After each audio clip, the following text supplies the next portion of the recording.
Hello everyone, so today I am going to be filming a current favorites video. I kind of just go with the flow with these, you know, whenever it feels right is when I do a favorites video. I suppose without further ado, I will just get right on into everything. So the first thing I wanted to talk about is a face mask that I recently picked up. This is the Body Shop Tea Tree Skin Clearing Clay Mask, and I have been feeling like my skin for a while there was getting a little angry at me for some reason. There was like sort of small breakouts kind of under here. I had this monster up here that is finally going down, and also just other stuff popping up on the forehead, and I just felt like, you know what, I have not done a face mask in who knows how long, and recently I have been looking into the cruelty-free brands that will be available to me when I go to study abroad in Denmark, which, by the way, please comment down below if you live in the Scandinavian area or anywhere over there and you know of some of your favorite brands that are cruelty-free, skincare, hair care, makeup, all of that. Please comment them down below because I would really like to know. But anyway, I know that they have the Body Shop over there, and I was looking at their Danish website and I was thinking, well, you know, this is something I should probably try out right now. So it is your typical green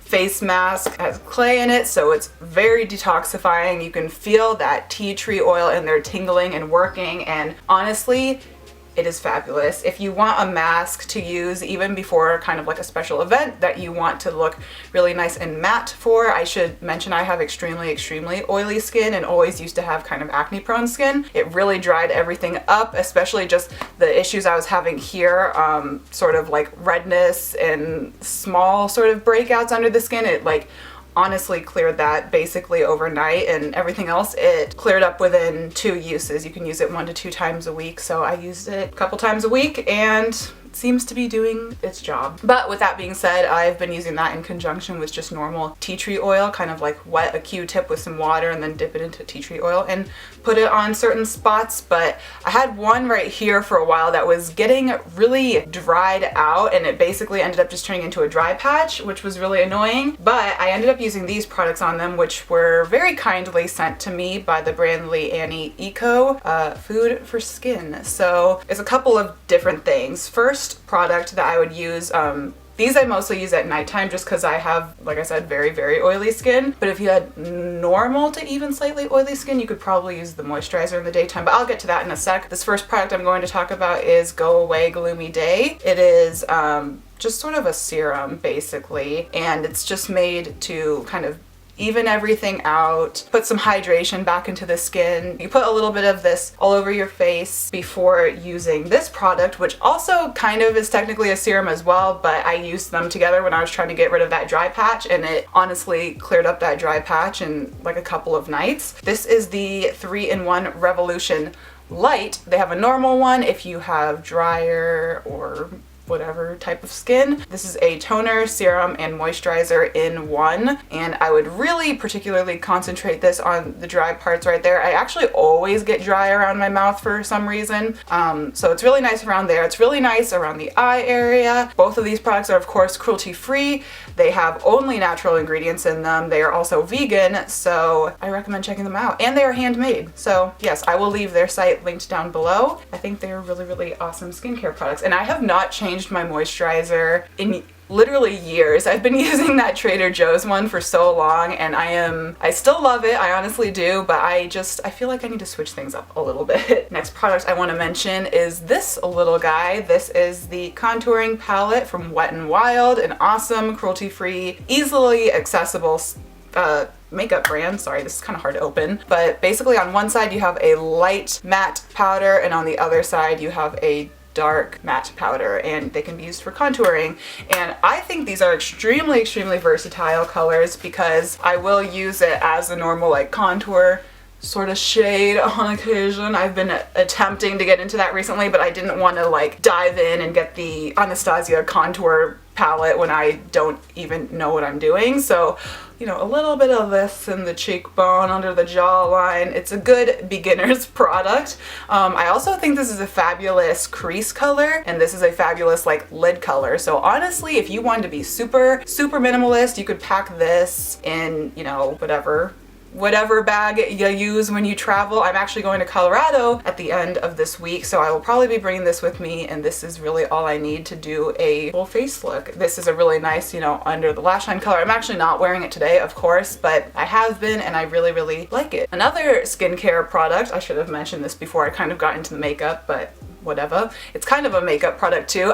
I only have a sample of it. You guys know I love my Sephora samples, but I will try to put like a picture of it here. This is the, wow, I don't even know what it's called, but it's basically the Murad Mattifying Moisturizer. It probably has a different name than that. Every product I'm talking about will be linked down in the description. This is just sort of a moisturizer that you can use that really, really honestly mattifies your skin. I have been super greasy this summer just from working downtown. I have to park far away from where I work and hanging out a lot outside to get where I'm going. The skin gets a little greasy, if that makes any sense. So this is a product that I am trying a sample of and will probably be purchasing very soon. You honestly don't even need to use a primer before you put on like your face powder, concealer, anything. It keeps you matte, and really honestly only use this if you have insanely oily skin, because I even feel like I said it kind of can dry me out in, you know, this vicinity, but everywhere else it just keeps me looking super matte, and that is the look I still like. I know everyone's into their like glow nowadays, but I just have not mastered the skill of glowing without looking like a grease ball, so I'm gonna stick to what I know for the time being, and this is working for me. Speaking of matte, I want to talk about the lip color I am wearing today. This is a fairly new product, but I do want to mention it in this favorites video. This is the bareMinerals matte liquid lipstick, essentially. It doesn't really have any description on it, which is, you know, nice, very sleek packaging, but not the most useful. But anyway, this is in the color Boss, which is spelled with $2 at the end.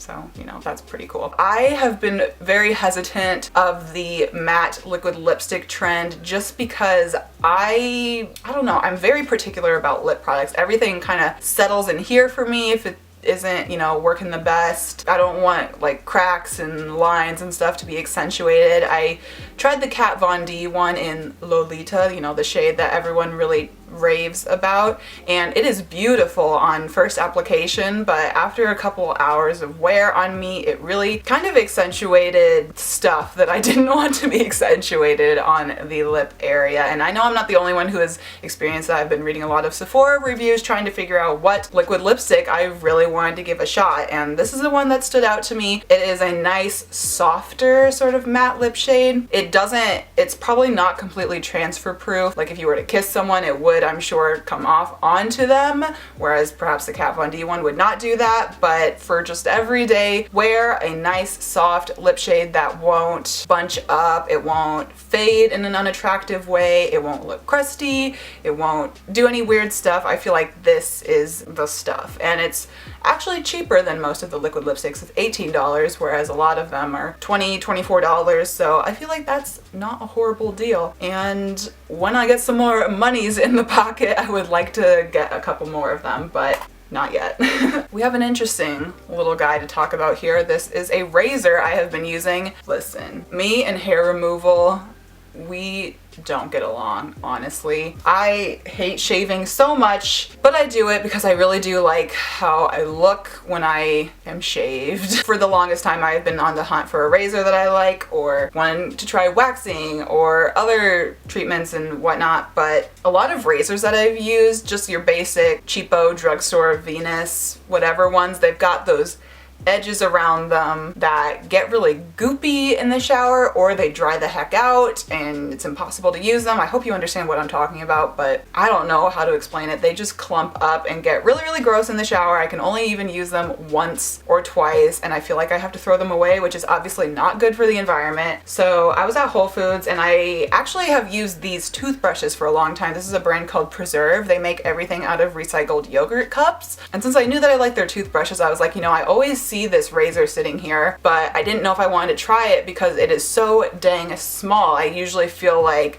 they always advertise you want the 5-blade razor because it gets the best shave, blah, blah, blah. And I was like, well, this one's only 3. Am I really gonna like it? Doesn't have all that extra stuff around it like those traditional razors do. Is it actually gonna work? And honestly, best razor I have ever used, hands down. I just recently went out today and bought a pack of more blades for this so you can recycle the handle when you feel like you are done with it. But honestly, the only thing you have to switch out is the blade, which I know is how, like, that's how other razors are supposed to be used too, but I've just hated all of them that I've used and felt like I had to get rid of them and try something completely different. But this is the one, I am sure of it. It's no fuss, it's got none of that crap around it. It gives you a really nice close shave, obviously a little bit better for the environment, so I'm always for that. Last sort of beauty product I want to talk about is a hair product, and it's getting pretty low down there as you can see. This is the Kinky-Curly Not Today, and this is a leave-in conditioner detangler. I use this now. I don't remember if I talked about this in my hair care video or not. I don't know if I had it yet.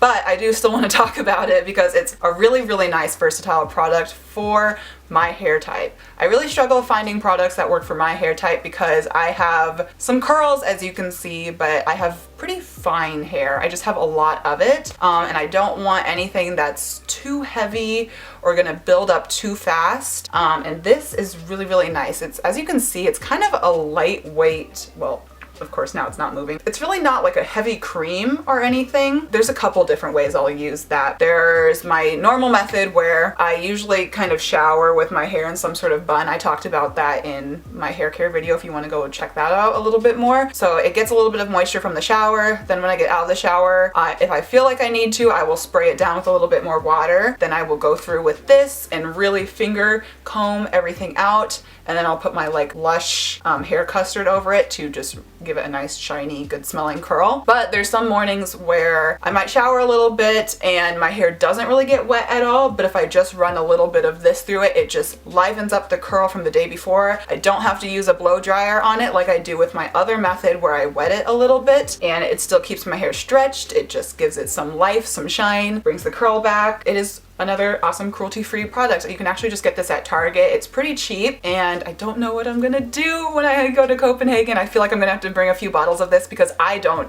have another product that I like as much as this for detangling and defining my curls, so gotta figure that one out. But yes, totally recommend that if you have a similar hair type to me. So just the last couple of things I want to talk about here, nothing too crazy. I want to talk about a podcast I have been enjoying, and actually I have been listening to it for several months now. I don't know why I haven't talked about it, but it is called Coffee with Chrachel, and I'm sure most of you have heard of Rachel Whitehurst here on YouTube. She is a sort of beauty type person here on the internet, and she has this podcast that she does with her boyfriend. They live in Seattle, they have 2 cats, and it's literally just kind of them sitting, drinking coffee, and talking. I love putting this on when I'm cleaning my room, if I'm going for a run. I really don't like listening to music when I'm running. I find it boring, I guess. I don't know. There's some times when I'll listen to music, but most of the time I will literally pop on Coffee with Chrachel because it's kind of like you're running with friends, you're cleaning your room with friends, you're just listening to people chat. It's not anything super in depth. Sometimes, they'll talk about serious issues going on in the news, but other times they're like taking personality tests to figure out what, type of Food Network star they are, or talking about the personalities of their cats, just silly things like that. So it's very lighthearted. I enjoy it quite a bit. As far as music, Deloreon, one of my all-time favorite bands, has been releasing some new things. One of them in particular is called Muzik, M-U-Z-I-K. And I really, really like that song. They also have another song called Bena. I think it's pronounced Bena, something like that, B-E-N-A. They're Spanish, so I never am quite certain of how to pronounce some of their song titles, but really, really good dancey alternative type band. They have really nice groovy sound to their music, so I highly recommend them. And then I've also been revisiting one of my all-time favorite bands as well, which is called Explosions in the Sky. I'm sure majority of you have heard of them. They are a really awesome instrumental post-punk type band, I guess.